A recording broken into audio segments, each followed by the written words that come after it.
Hello, I'm Rachel Draws. I'm filming from my home in Greenville, Wisconsin. It's up in the Fox Cities. I chose Toward a New Vision by Patricia because it sounded like an action plan. It sounded like it had answers to better understand oppression. Collins' two main points in the article are how can we reconceptualize race, class, and gender as categories of analysis, which simply means how can we rethink race, class, and gender as not separate entities but components of privilege or oppression. Her second main point is how can we transcend the barriers created by our experiences with race, class, and gender oppression in order to build the types of coalitions essential for social change. She asks simply, how can we unite our differences, our different experiences of privilege and oppression to fight for the good of everyone? Oppression, being one of Collins' main or key terms, is prolonged unjust treatment. Another key term she uses is white privilege.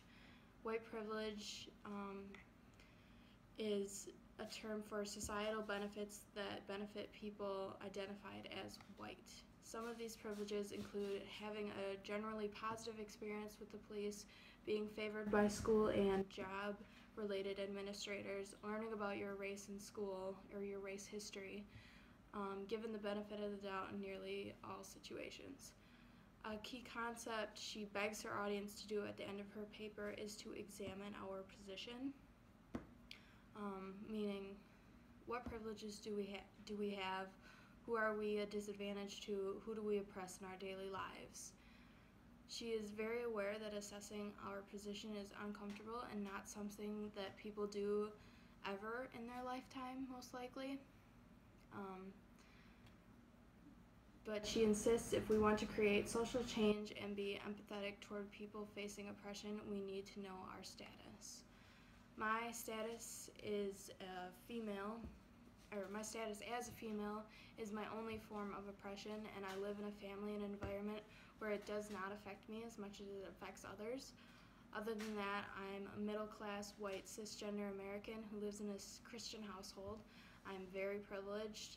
I have linked a BuzzFeed video below of a privilege exercise that was my first exposure coming into college, that pushed me to examine my position on the privilege scale.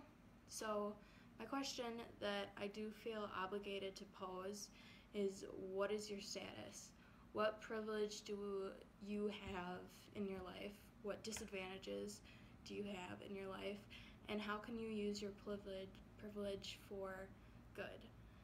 That's my question. Thanks for watching.